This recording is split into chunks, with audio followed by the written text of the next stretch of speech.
Hello everybody, it's Erica, and I wanted to make a quick video in response to a personal message that I received about 2 weeks ago, roughly, I think.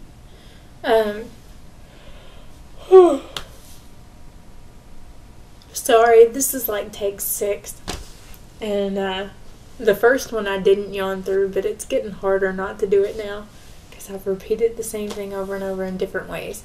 But, I'm going to read you the message that I got. The person's going to remain anonymous, but I'm doing this as a video because I can't help but think that there are other people out there who have watched my videos and scared themselves to death with my videos. So I'm going to share my thoughts. Her message says, "Hi Erica, I'm a 43-year-old woman who is morbidly obese. I am looking into gastric bypass. My sister had it 3 years ago and had no problems with it.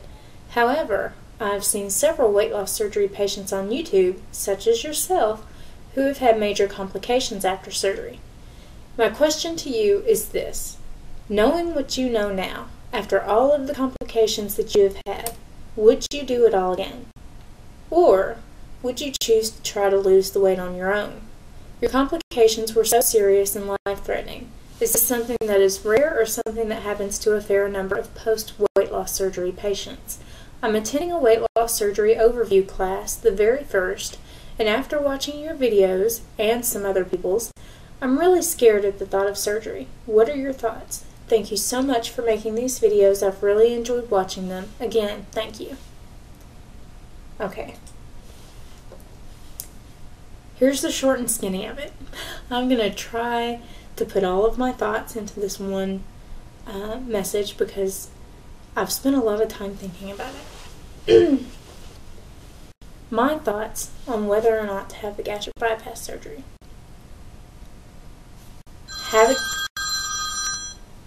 It's time to eat.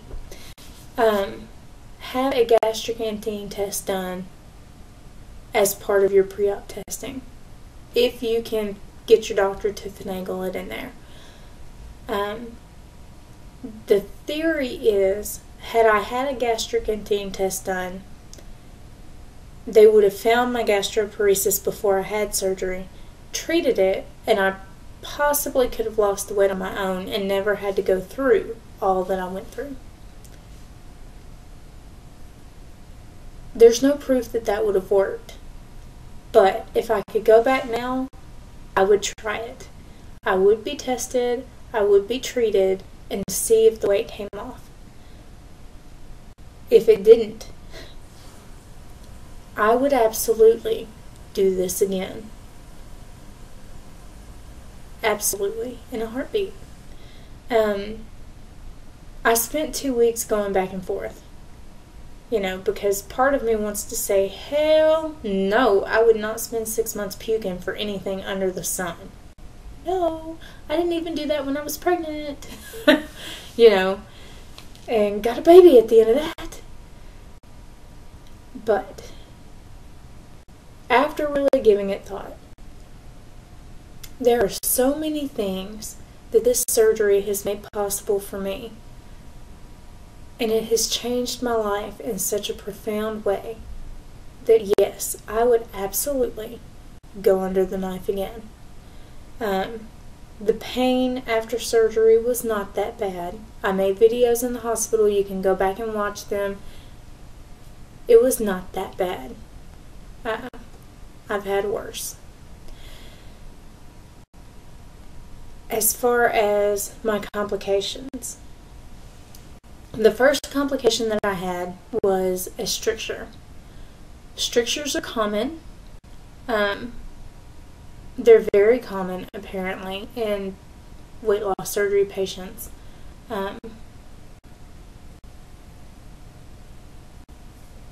They're easily fixed, though. It's very easy to realize you have one, and it took them all of 2 seconds to fix it, and I felt better. You know, that was no big deal. And it's a pretty common one, happens to a lot of people. But all they do is an EGD, and they run a balloon down there and they stretch it back out. No problem. I've not had a stricture since I had that first one in August. I've had no trouble out of it. He had said that there was a possibility it could close back up, but with all of this other going on, they've kept checking that, and it's not even tried to go back. So, very easily fixed. Not a big deal. The stomach thing was a very big deal.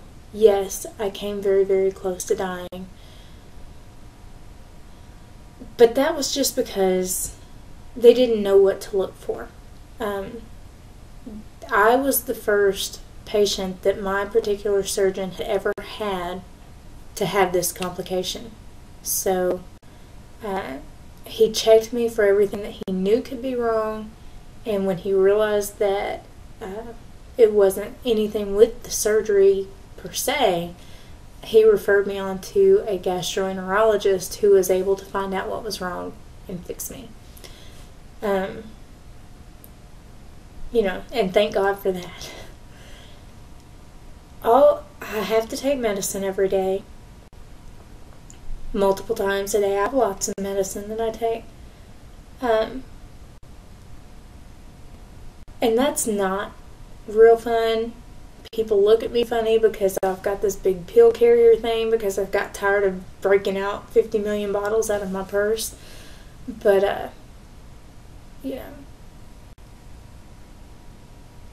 it's worth it.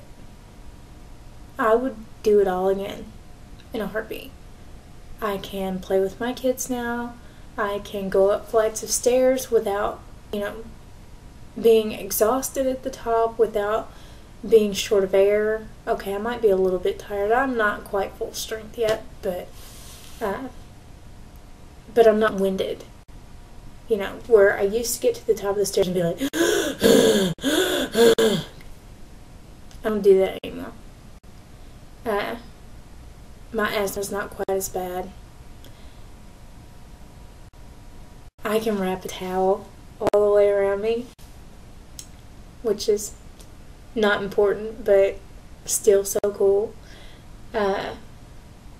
I feel better about myself than I have felt ever in my life. Even with saggy skin. Pull my arm back. You can see my excess skin right there and how bad it hangs. How bad it hangs right there. Yeah, all of that's excess skin. It's okay. It don't bother me. Okay, it kind of hurts when, somebody rolls over on it or something. But it don't bother me.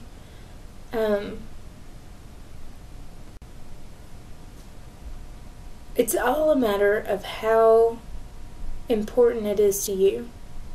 If you've reached a point where your weight is threatening your life, go for it. Look into it. Read up on it. Do your homework. Lots and lots of homework. If it is something you're interested in, start implementing the changes now. Okay? And it'll make the transition so much easier for you. I did that. I've had no trouble adapting to the post-op diet because I started making the changes one by one as I went through my pre-op diet requirements, because I was required to do a 6-month pre-op diet, even with all of the other. But anyway, those are my thoughts on it. It's absolutely worth it. It is very scary. Make sure you have support. You have some support here if you need it. I'm always here, and everyone else would be more than happy to answer your questions. But okay, I need to go because I'm running out of time. If anyone has any questions, comments, concerns, please feel free to send it to me, and I will try not to take this long to get back to anybody ever again. I feel really bad about that. I will talk to you